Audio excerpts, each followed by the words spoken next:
தந்தை கடவுளை பற்றி நாம் அறிந்திருக்கின்றோம்.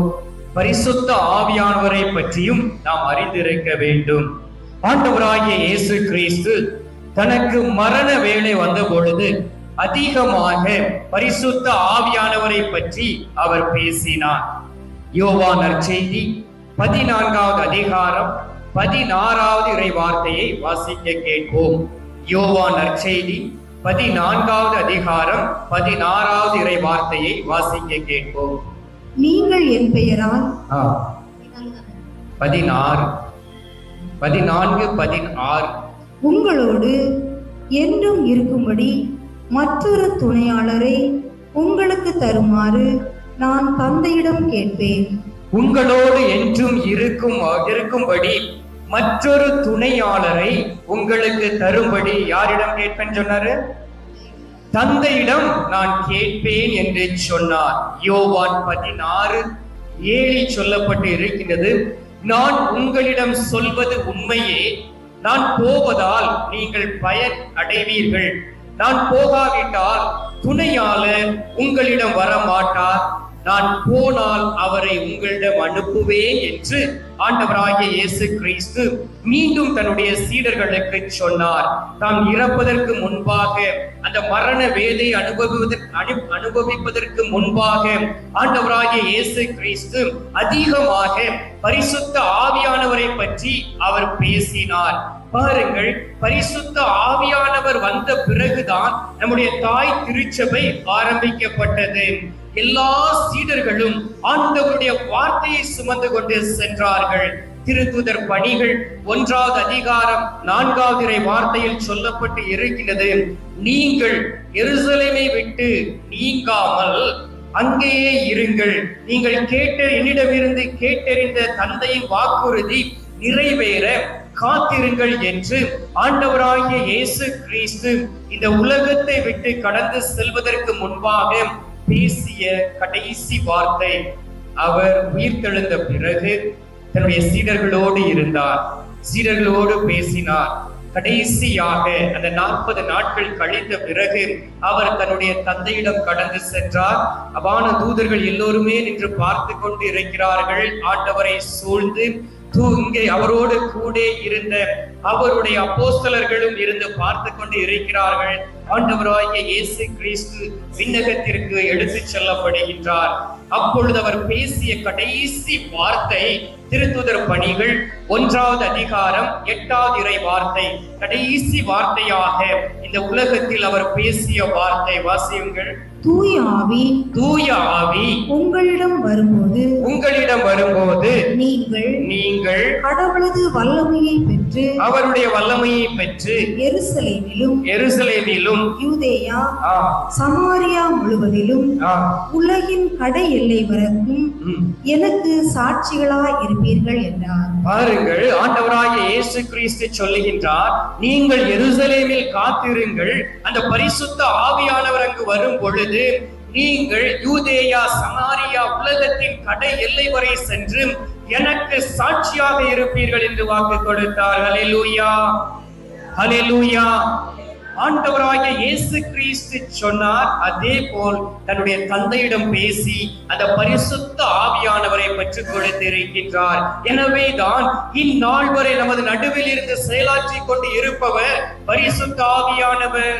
பரிசுத்த ஆவியானுடைய பலத்தோடு நாம் ஜெபிக்கக்கூடிய வேளையிலே ஆண்டவராகிய இயேசு கிறிஸ்து தந்தையிடம் பரிந்து பேசி நம்முடைய ஜெபங்கள் எல்லாவற்றையும் அங்கு கொண்டு சேர்த்து நம்முடைய வாழ்க்கையில் அற்புதங்களை செய்கின்றார். எனவேதான் திருவழிபாடு 8வது அதிகாரம் 4வது இறை வார்த்தையில் சொல்லப்பட்டு இருக்கின்றது, பலிபீடத்தின் அருகில் உன்னுடைய விண்ணப்பங்களை கண்டே தூபம் மேல் நோக்கி செல்வதை போல வான தூதர்களுடைய விண்ணப்பங்களை என்னிடம் எடுத்துக்கொண்டு வருகிறார்கள் என்று ஆண்டவர் சொல்லுகின்றார். ஹல்லேலூயா, ஹல்லேலூயா. அதனாலதான் சொன்னேன், கோயிலுக்கு வரும் பொழுது எப்படி வாரீங்க? எதற்காக நம்ம கோயிலுக்கு வாரோம்? யாரை பெற்றுக்கொள்ள வாரோம்? மற்றவங்க எப்படி இருக்காங்கன்னு சொல்லி பார்க்க வாரோமா? நம் ஆண்டவராகிய இயேசு கிறிஸ்துவை தரிசிக்க வாரோமா?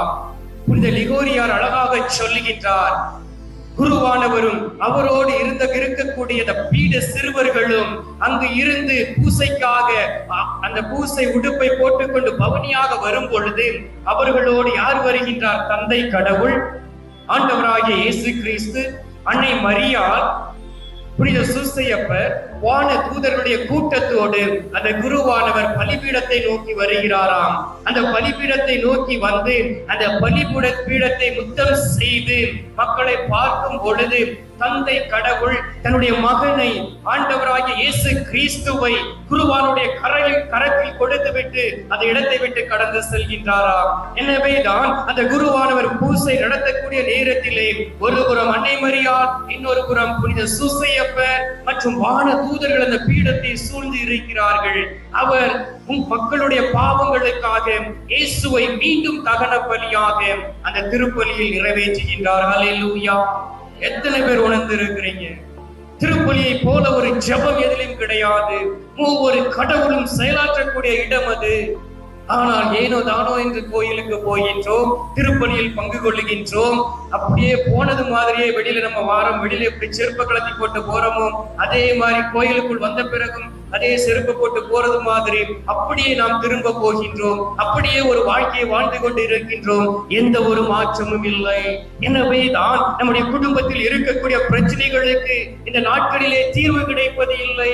திருமணமான பெண்களை பார்க்கின்றோம், ஆண்களை பார்க்கின்றோம். திருமணமான பிறகு 3 மாதம் 4 மாதம் சந்தோஷமாக வாழ்ந்துவிட்டு அதன் பிறகு கோர்ட் வாசலில் போய் நிற்பதை பார்க்க முடிகின்றது. ஆண்டவராகிய இயேசு கிறிஸ்துவுக்கு முன்பாக வந்து வார்த்தை கொடுத்து திருமணம் செய்தவர்கள் கூட எப்படி இருக்கிறார்கள் இந்த நாட்களிலே? உங்களுக்கு தெரியும் பிரியமானவர்களே, ஆண்டவருடைய வார்த்தை இருக்க வேண்டும். இயேசு நம்மோடு கூட இருக்க வேண்டும். இயேசுவோடு நடக்கவர்களாக இருக்க வேண்டும். அப்பொழுதுதான் ஆண்டவர் நமக்கு அந்த வழியை நமக்கு காண்பிப்பார். ஹல்லேலூயா! ஹல்லேலூயா! அந்த பரிசுத்த ஆவியானவர் உங்களுக்குள் வரும் பொழுதுதான் நீங்கள் அதை பெற்றுக் கொள்ள முடியும்.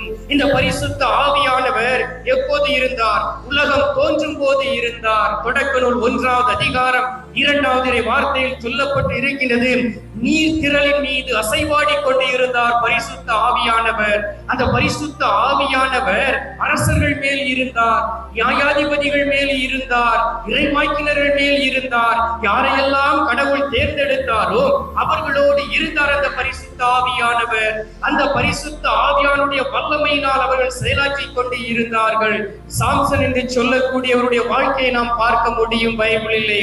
அவர் பரிசுத்த ஆவியானுடைய வல்லமையில் நிரம்பி இருந்தார். சிம்சோன், ஆங்கிலத்திலே சாம்சன், சிம்சோன் என்று சொல்லக்கூடியவர். அவரை போல் பரிசுத்த ஆவியானவரை பெற்றுக் கொண்டவர் இந்த உலகத்தில் யாருமே கிடையாது. ஆனால் அவரை போல் இந்த பரிசுத்த ஆவியானவரை இழந்து போனவரும் யாரும் கிடையாது. அந்த பரிசுத்த ஆவியானவர் அவருக்குள் இருக்கும் பொழுது அவர் வல்லமையோடு செயல்பட்டார். அந்த பரிசுத்த ஆவியானவர் அவரை விட்டு வெளியிலே போகும் பொழுது அவரை ஒரு கோமாளியை போல் அங்கு செயல்பட்டார். பிரியமானவர்களே, நீங்கள் எப்படி இருக்கிறீர்கள்? பரிசுத்த ஆவியானவரை பெற்றுக்கொண்ட அந்த சிம்சனை போல ஒரு வல்லமைமிக்க தெய்வம் எவ்வாறு அவரோடு கூட இருந்து செயலாற்றியதோ அதே போல் நீங்கள் இருக்க போகிறீர்களா? அல்லது அந்த பரிசுத்த ஆவியானவரை இழந்த பிறகு அந்த கண்களை பிடுங்கப்பட்டு அந்த இடத்திலே ஒரு ஏமாளியாக, ஒரு கோமாளியாக நின்ற ஒருவரை போல் வாழ்ந்து கொண்டு இருக்கிறீர்களா என்பதை ஆய்ந்தறிந்து பார்க்க வேண்டும். அன்பார்ந்தவர்களே, வாசித்து பாருங்கள். வீட்டிற்கு போன பிறகு நியாயாதிபதிகள், நீதி தலைவர்கள் 6, 7, 8, 9 அதிகாரங்களை வாசித்து பாருங்கள். அதில் சொல்லப்பட்டு இருக்கிறது அவரை பற்றி. அவர் எப்படிப்பட்டவராக இருந்தார், எந்த அளவுக்கு பரிசுத்த ஆவியானவரை இழந்து போனார். 2 பேர் தான் பரிசுத்த ஆவியானவரை இழந்து போனவர் என்று. இன்னொரு அரசரும் உண்டு. யார் தெரியுமா பரிசுத்த ஆவியானவரை இழந்து போனது? யாரு? தாவீது. சவுல் பரிசுத்த ஆவியானவரை இழந்து போனார். எனவே தான் அந்த பரிசுத்த ஆவியானவர் வெளியிலே போன பிறகு யார் வந்தா? சாத்தானுடைய ஆவி. உங்ககிட்ட பரிசுத்த ஆவி இல்லைன்னா யாருடைய ஆவி இருக்கும்? சாத்தானுடைய ஆவிதான் இருக்கும். அதனால்தான் நமக்கு கோபம், அகங்காரம், தற்பெருமை, எல்லா பாவங்களும் நமக்குள் வருகின்றது. அன்பார்ந்தவர்களே, எனவே அந்த பரிசுத்த ஆவியானவர் என்னோடு இருக்கிறாரா என்பதை ஒவ்வொரு நாளும் நாம் ஆய்ந்தறிந்து பார்க்க வேண்டும். பரிசுத்த ஆவியானவர் சாம்சனுடைய சிம்சோன் என்று சொல்லக்கூடிய வாழ்க்கையில் வரும் பொழுது எப்படிப்பட்டதாக இருந்ததாம் பாருங்கள். நீதி தலைவர்கள் 14:6 வாசிங்க. நீதி தலைவர்கள் 14:6.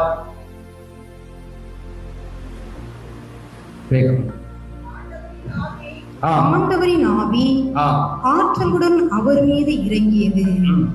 ஆட்டை இரண்டாக கிழிப்பது போல் சிங்கக்குட்டியை அவர் வெறும் கையால் கிழித்தார். பாருங்கள் எப்படி இருந்தாராம் பாருங்க.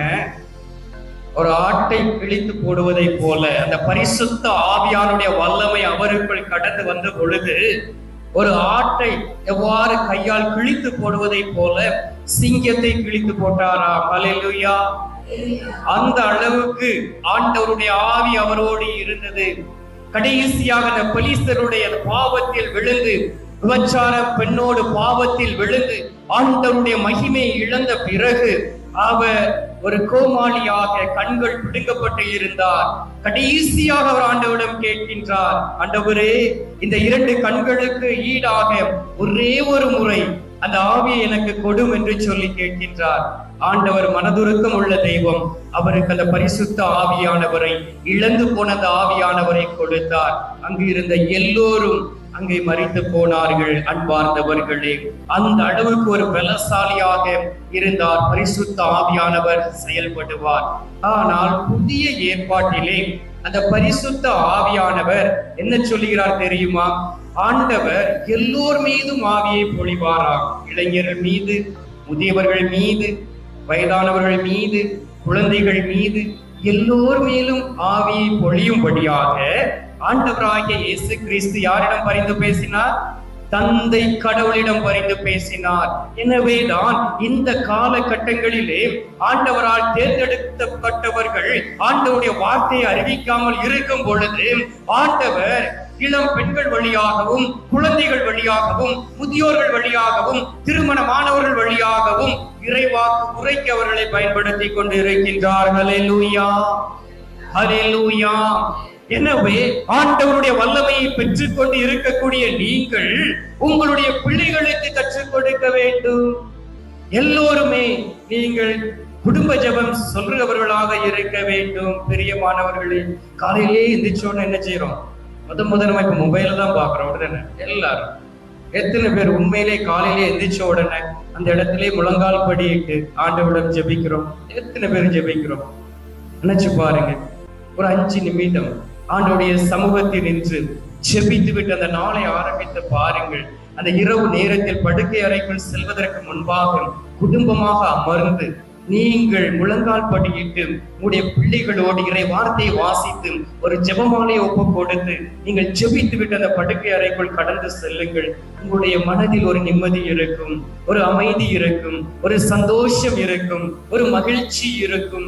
இழந்து போன ஆசீர்வாதங்களை ஆண்டவர் மீண்டும் தருகின்றார். எனவேதான் இந்த பரிசுத்த ஆவியானவர் நம்முடைய வாழ்க்கையிலே முக்கியமான ஒரு நபராக இருக்கின்றார், ஒரு கடவுளாக இருக்கின்றார், ஆவியாக இருந்து செயலாற்றி கொண்டு இருக்கின்றார். அந்த பரிசுத்த ஆவியானவர் ஆண்டவர் நமக்கு தருகின்றார்.